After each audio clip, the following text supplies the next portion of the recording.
Hi, beautiful people. Happy Monday. Hope you guys are doing well and had a fantastic weekend.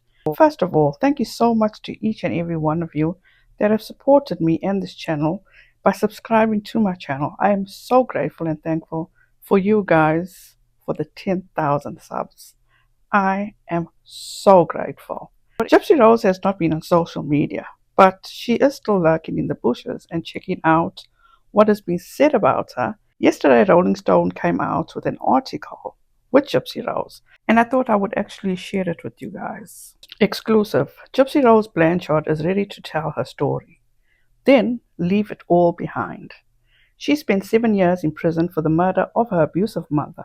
With the publication of a new memoir, a true crime darling wants to set the record straight. How many times is she going to set the record straight, or try to set the record straight? Sitting in a white armchair on the Sunday morning after Thanksgiving, the soft bayou light streaming into her family home, something is bugging Gypsy Rose Blanchard. It feels like a circus, she tells Rolling Stone in a distinctive, high-pitched voice. All around her, there are family photos and reminders of people who love her. There's a sign across from her that reaffirms this. Family. A little bit of crazy, a little bit of loud, and a whole lot of love. But she keeps no pictures of her mother around.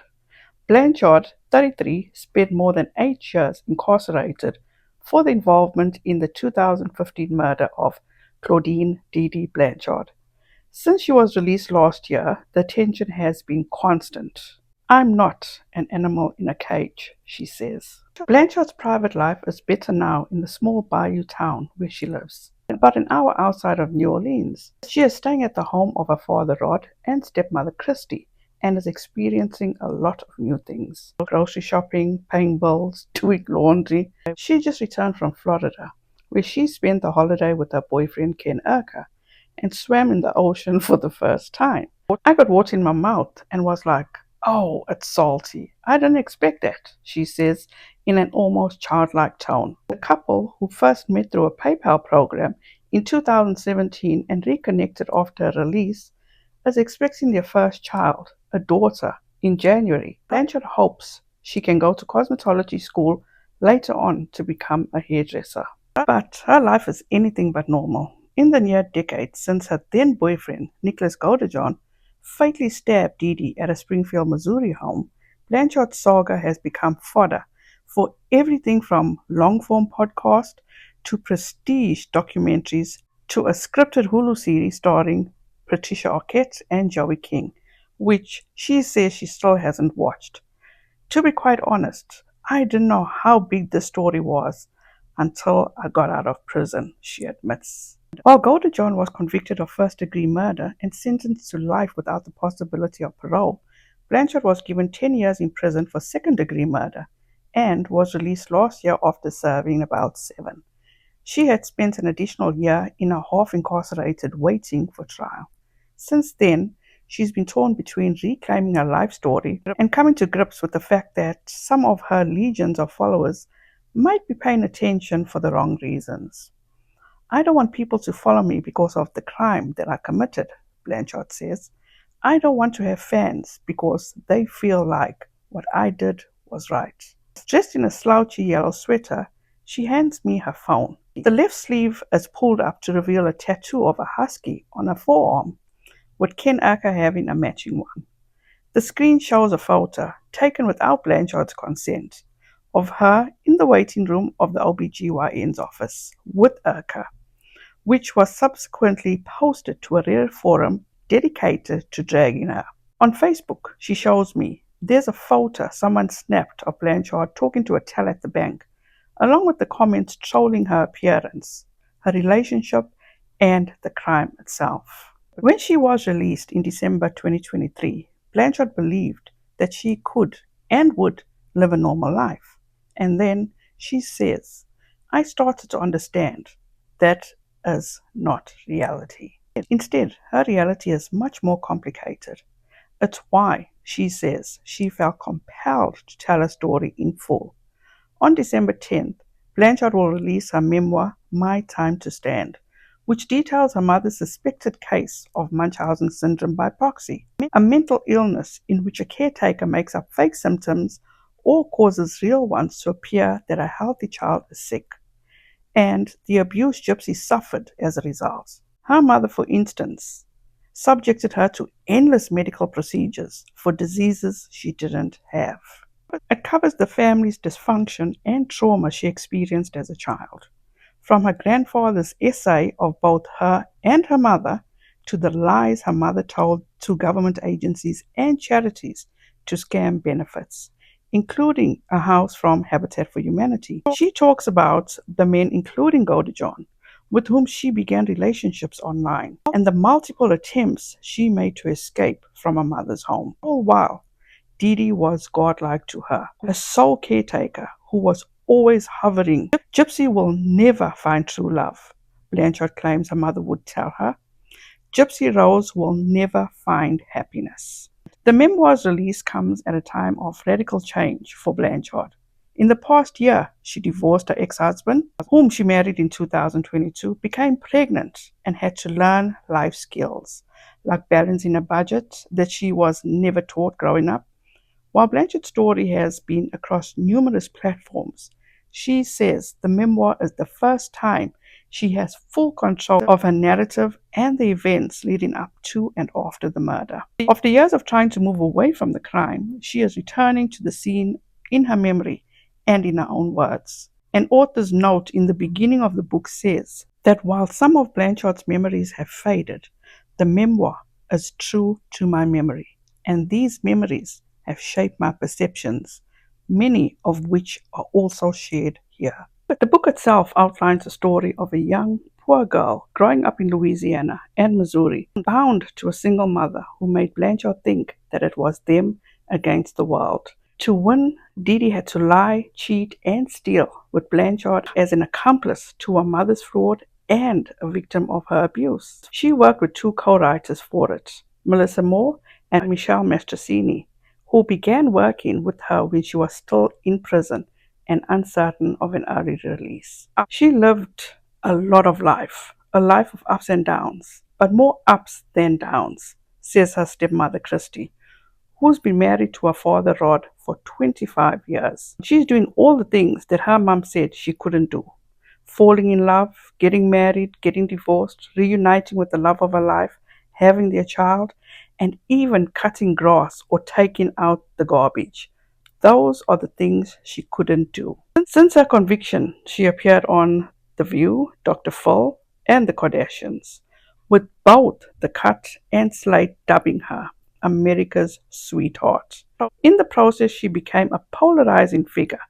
Her supporters maintain she is a survivor who has done her time and should be able to live a private life. On TikTok and Reddit, her detractors loudly flood the platforms with a mix of legitimate criticism, conspiracy theories, and unflattering memes, calling Blanchard a liar and a grifter who was profiting from her crime. The memoir is also getting review bombed on sites like Goodreads with 1-star ratings before anyone has read a page. This reality can be depressing for Blanchard, who is preparing for possible protesters at a book signing event in New Orleans later this month. She has publicly disavowed what she did to her mother, as well as supporters who feel killing her mom was somehow the cool thing to do. But each time someone secretly took a photo of her in public or posted a video slamming her, she wonders if there is any path toward a normal life, or if she's even capable of living such a life by the time she becomes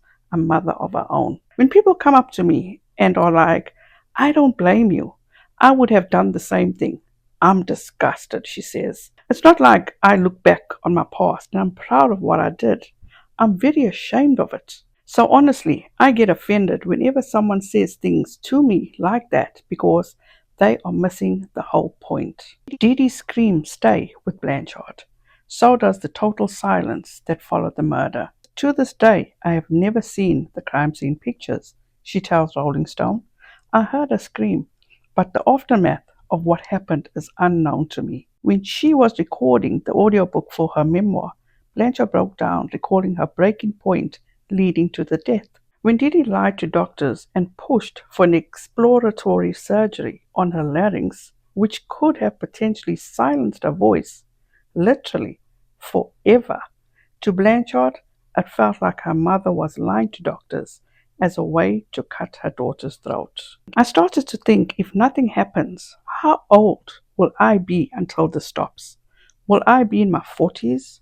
Will I be in my 50s? Will I die? She says. That was the moment when I was like, okay, something needs to happen right now. She then struggled, recounting how she lay in a fetal position with her hands pressed over her ears as Golda John repeatedly stabbed Didi as she called out for her daughter. In that moment, Gypsy couldn't think about the years of abuse she suffered. She could only focus on her breathing. For a while, Blanchard had a recurring nightmare that had her reliving her mother's murder each night as an observer witnessing the crime. I didn't want to make Didi's death the sole point of the book, but I did want readers to understand that there is a level of trauma, she says. It's not something that happens and then you just go back to your daily life and you're fine. It's something that doesn't go away. In the book, Blanchard examines her mother's motivations, particularly how Didi was keenly aware that she was creating a world of lies and law from an early age.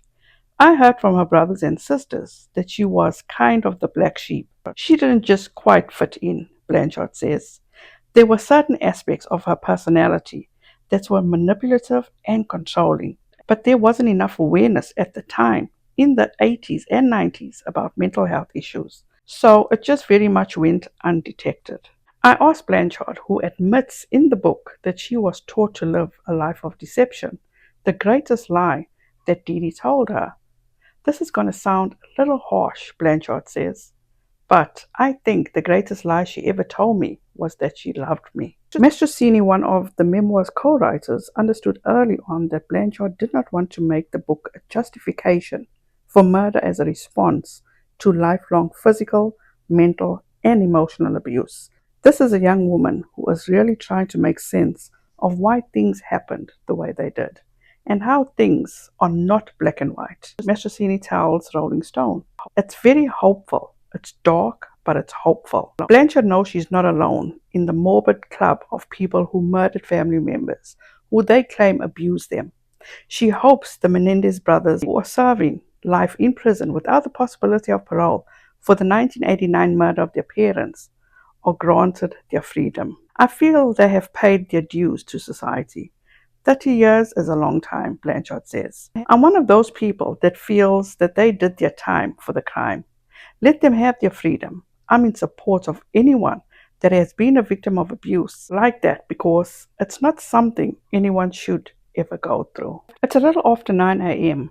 and for now, the house, which is covered in portraits of the family, including the pregnancy photos of a smiling Blanchard and Urka, basking in joy and golden hour lighting, is relatively quiet.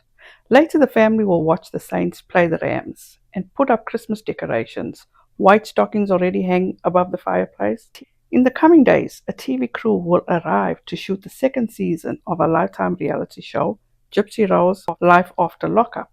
She's planning to pre-sign hundreds of books ahead of the event in New Orleans, where online critics who don't want her to profit off her past say they're threatening to protest. Nobody ever comes up to me with anything negative to say, says Blanchard. Leaning back in a green recliner, Kristy succinctly guesses why none of the online hate shows itself in person. They don't have the balls. Blanchard maintains that she doesn't see herself as famous and never sought out attention. She can talk endlessly about how much the guilt, shame, and responsibility of a mother's murder weigh on her, but that still doesn't deter some young people from approaching the person they see as TikTok famous and saying they support her because she helped kill her mom. It leaves her in no man's land, appreciative of the support, but decrying the catalyst of why some of her fans are there in the first place. There's Gypsy Rose Blanchard from the media and documentaries, and then there's Gypsy that my family knows, that my partner knows, that I know, she says. The two are in the same body, but I just kind of feel like nobody really knows the real me. Blanchard knows that some people will never let her live down her sins or the sins of her mother. She says that she recently tried to volunteer for Habitat for Humanity, which built and gifted the home to Dee Dee after the mother and daughter lost their Louisiana home to Hurricane Katrina. But Blanchard says the organization declined the offer, in part because Lifetime wanted to film the experience for the reality show. I did express that I would like to make amends for what my mom did, and I got rejected, she tells me. I found that not everyone forgives. A spokesperson for Habitat for Humanity did not respond to a request for comment. She also understands that there appears to be a disconnect between saying she wants a private life and a quiet life, with her burgeoning career as a social media influencer and reality TV star. Blanchard has recently stayed in the headlines on gossip sites thanks to her posting the results of a paternity test to prove that Urker is the father and quell rumors that the child was her ex's. It's how it is right now, she says. I don't think the public will ever let me fade into obscurity altogether.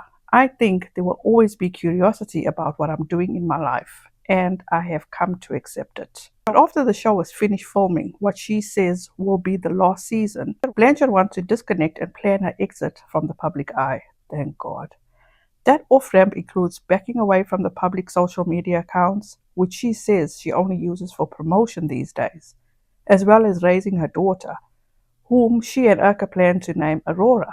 She eventually wants to get her own place and be closer to Urka, who lives in New Orleans. Blanchard is also taking driver's education, which terrifies her.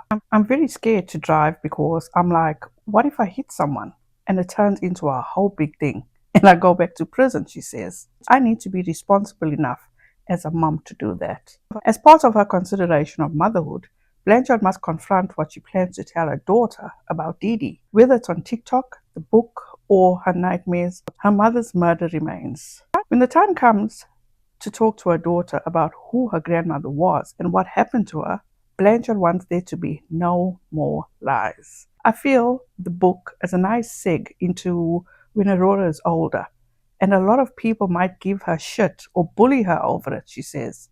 In essence, this book is for her. This is so she can have a place of comfort that is safe for her. Blanchard's relationship with her mother was based on lies. Now the adult, she plans to tell Aurora the truth about how her every choice she made in her life, whether it was right or very wrong, has been with the hope of having her own daughter. Where do I go from here is constantly what I'm asking myself, because I'm not trying to look back, she says. I'm always like, this is what happened. Now, what do I have to live for? There you have it, guys. Gypsy Rose Blanchard's interview with Rolling Stone magazine. I have so many thoughts about this. I am not in a place to discuss it because there's just so much that got on my nerves with this article. But let me know what you guys think in the comment section. Thank you guys so much for watching. I appreciate each and every one of you. Have a wonderful Monday and rest of your week. And I'll see you in the next one. Bye, guys.